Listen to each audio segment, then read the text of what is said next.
Dari satu waktu, kami mulai terdiam karena mendengar orang bernyanyi. Kami gak ngerti itu bahasa apa. Suaranya berirama dengan bunyi hutan yang mistis ini.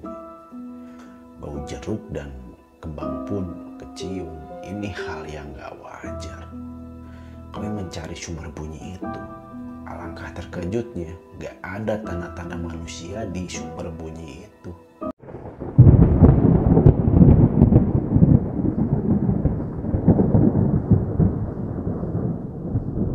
Assalamualaikum warahmatullahi wabarakatuh. Balik lagi bareng gue Bro Juan. Ya, kali ini kembali gue bakalan menceritakan cerita yang dikirim oleh subscriber Bro Juan ya. Ceritanya ini sungguh menegangkan sekali teman-teman. Jadi dia tuh menjelajah salah satu hutan yang penuh misteri di Indonesia. Oke, kalau banyak bacot lagi kita langsung aja ke ceritanya. Cerita ini aku alami saat menjelajah hutan Kerinci Seblat tahun 2012. 2 minggu kami lalui mara bahaya dari binatang buas, hal mistis, kelaparan, tersesat. Itu sangat sering terjadi.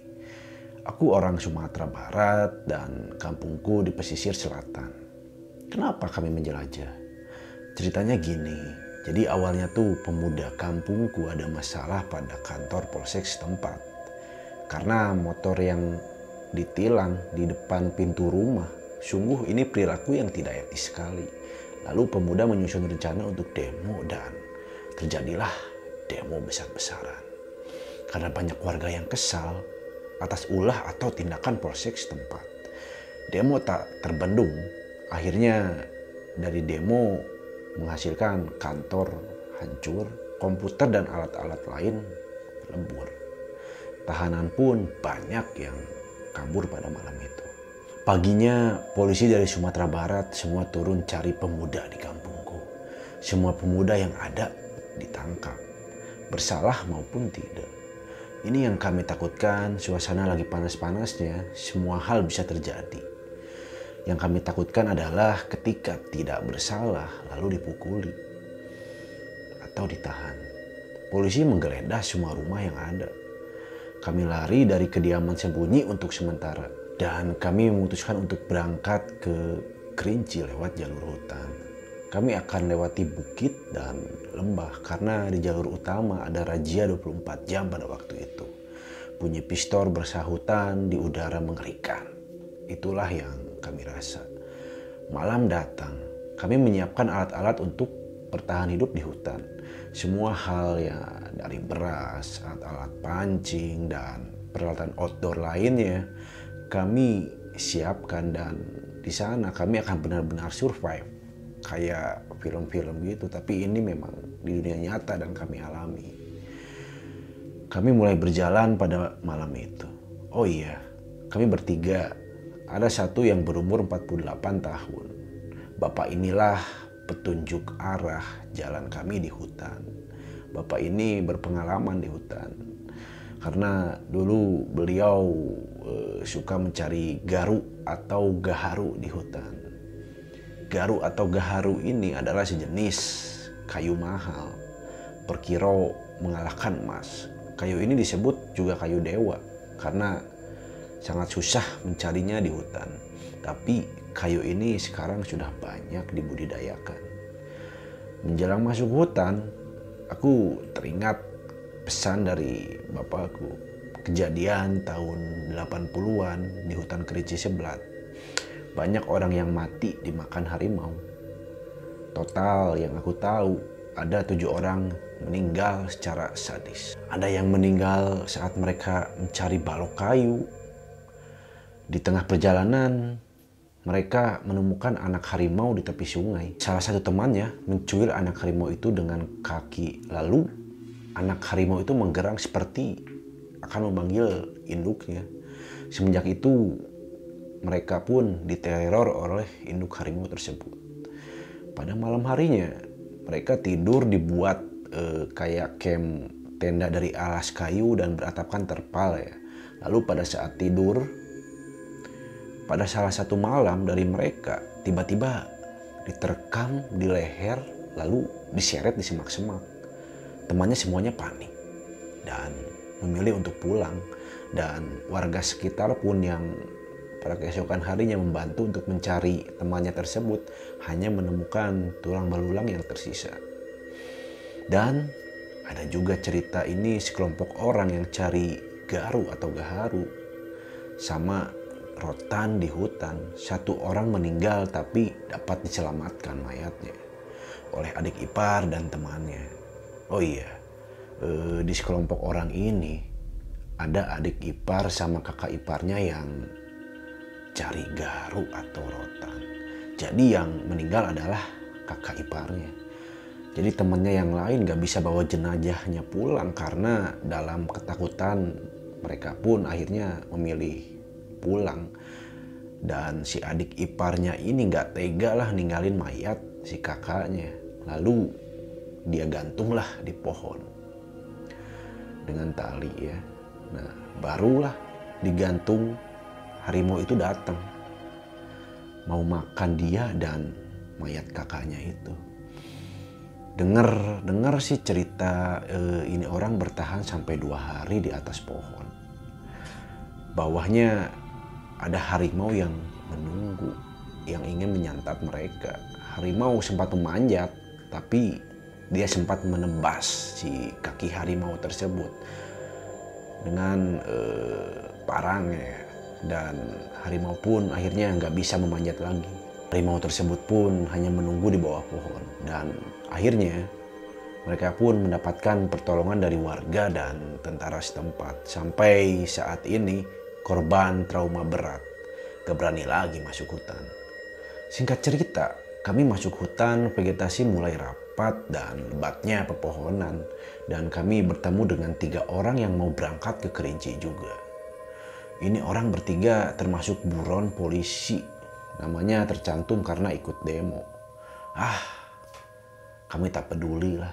Malah kami senang dan mendapatkan teman dan bisa bergabung, bisa saling tolong menolong apapun yang terjadi dalam hutan yang penuh misteri ini. Singkatnya, kami camp di hutan dan jalan-jalan tidak ada hal yang aneh. Tidak berasa sudah 1 minggu kami berjalan dan tibalah kami di pertengahan hutan antara Sumatera Barat dan Jambi. Di sini kami banyak sekali melihat jejak kaki harimau seluas piring nasi. Kami benar-benar takut melihat hal itu. Bapak yang berpengalaman menenangkan kami dengan cara tenang. Harimau di sini kita sebut Ninik. Ninik adalah nenek moyang sesepuh yang telah meninggal yang berwujud harimau. Kata bapak itu, harimau gak makan kita apabila kita gak sesumbar, sombong, dan angkuh di hutan ini. Asalkan kita tidak mengambil buruannya juga di hutan ini. Bapak ini sangat sering ketemu si belang, tapi si belang malah santai pergi. Jejak rusa, kijang, tapir menghiasi jalan kami. Bermacam kera, si amang seakan bernyanyi mengikuti langkah kami yang agak takut. Di sini kami menemukan keanehan jejak manusia tak pakai sepatu, jejak orang pandak. Jadi pandak ini adalah manusia setengah kera yang dicari oleh peneliti asing. Wow, di hutan Kerinci dan belum tahu keberadaannya sampai saat sekarang. Tapi orang pandak sering ditemukan oleh penduduk lokal. Orang pandak berbentuk pendek dengan bahu yang lebar. Jejaknya luas tapi pendek dan berbulu. Ini tentu bukan manusia karena jarang sekali kami lihat jejak manusia di tengah hutan ini. Selain pemburu, dan itu pun sangat jarang sekali. Kami menemukan jejak ini di dekat rawa-rawa yang ditumbuhi pohon salak. Kata bapak yang ahli navigasi yang ikut kami ini, orang pandak sangat suka makan buah salak hutan. Jejaknya masih basah, menandakan Dia baru kabur saat kami datang. Singkat cerita, hari mulai gelap. Di senja itu, kami duduk di tepi sungai dan memutuskan untuk camp di sini. Kami ditugaskan untuk mencari makanan karena stok makanan kayaknya udah habis nih, seperti sarden, mie instan. Dan pada akhirnya kita harus survive. Kami mencari makanan, cendawan yang bisa dimakan dan batang pohon yang intinya yang bisa kami makan. Kami juga memancing, cari ikan dibuat untuk makan malam ini. Kalau pintar dan ngerti sih ya, kita nggak akan pernah kelaparan dalam hutan ini. Karena sungguh banyak sekali sumber daya yang bisa kita ambil dan kita manfaatkan. Kami juga masih awam terhadap hutan. Bapak yang ahli navigasi ini banyak kasih ilmu pada kami. Singkatnya, kami mendirikan tenda di tengah sungai. Jadi di sungai ini tuh ada yang berbentuk seperti pulau ya. Di tengahnya daratan, disitulah kami mendirikan tenda bermaksud untuk terhindar dari binatang buas. Senja itu kami ditemani kicau burung dan bunyi binatang khas hutan kerinci sebelah.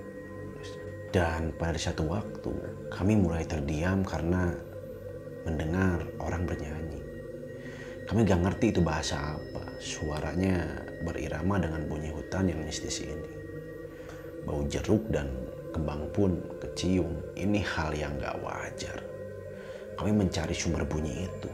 Alangkah terkejutnya, gak ada tanda-tanda manusia di sumber bunyi itu. Kami langsung lari terpontang-panting ke tenda. Bapak yang ahli navigasi itu pun tersenyum. Dia udah paham. Itu katanya orang Bunian. Bunian ini adalah jin yang berbentuk manusia. Ini sangat sering dijumpai para penjelajah yang cari garu di hutan ini. Bunian ini sangat suka bau jeruk nipis. Setiap ada bau jeruk di tepi sungai hutan, itu pertanda bahwa dia itu lagi mandi, kata bapak itu. Malam pun datang, senja seakan-akan kalah untuk malam. Kami hidupkan api unggun. Api pun melahap kayu dengan cepat. Kami pun tidak lama mulai mengantuk dan udah pada mau tidur. Dan ingin menjamkan mata.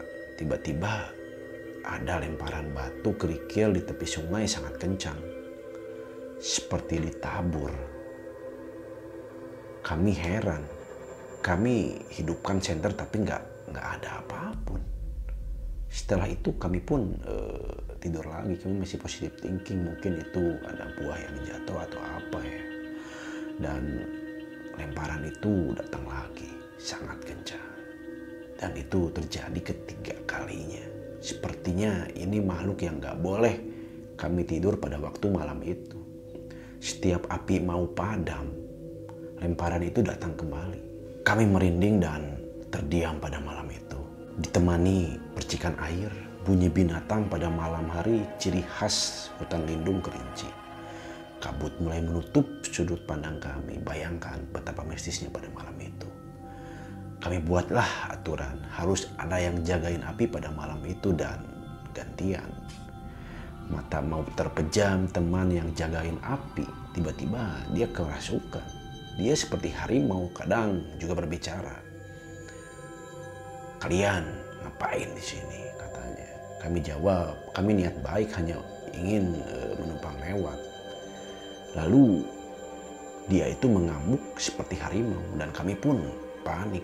Di tengah sunyinya hutan, kami azan. Suara azan sangat lantang bergema di tengah hutan lindung. Ayat suci Al-Quran kami lantunkan dengan irama ketakutan ditemani bunyi-bunyian hutan kerinci ini. Memang mistis, aku saja merinding mengingat hal itu. Dan yang kemasukan pun akhirnya sadar dan gak ada hal-hal aneh lagi terjadi. Kami bisa tertidur sebentar. Di pagi itu kami duduk di batu besar sambil ngopi dan bercerita kejadian malam itu. Sambil tertawa melepas stres pada malam itu. Singkat cerita, kami mulai lagi jalan pada pagi hari. Pada saat itu kami tersesat. akhirnya kami menaiki Bukit Lumut. Kenapa kami menamainya Bukit Lumut? Karena bukit itu sangat tinggi, berlumut, dan berjam-jam kami barulah sampai di bukit itu. Dan singkat cerita, kami tersesat lagi dan akhirnya menemukan air terjun yang sangat indah. Kami pun berjalan dan sempat camp juga di daerah situ. Dan keesokan harinya, kami pun menemukan jalan pulang. Setelah mau nyampai ke pemukiman penduduk, kami menemukan ladang orang. Di situ kami bercerita panjang dan cerita kejadian waktu hal mistis di tepi sungai. Bapak itu bilang dulu dengar-dengar cerita ada orang yang meninggal di tepi sungai tersebut. Karena ada yang meracuni ikan di hulu air, beliau itu tidak tahu dan pada akhirnya dia meminum air sungai tersebut dan tidak lama beliau meninggal tepat di pulau tepi sungai tempat kalian ngecamp. Kami semua merinding mendengar hal itu. Wow, sungguh menegangkan sekali ya teman-teman. Ketika kita harus bertahan hidup, survive di hutan yang penuh dengan misteri dan banyak sekali binatang buas. Itu sungguh-sungguh mengerikan sekali teman-teman, dan akhirnya mereka pun alhamdulillahnya selamat ya. Tidak ada yang diterkam singa dan tidak ada yang diteror lagi ya. Oke, thank you banget buat yang udah kirim ceritanya. Pokoknya support terus Bro Juan. Jangan lupa like, comment, and subscribe.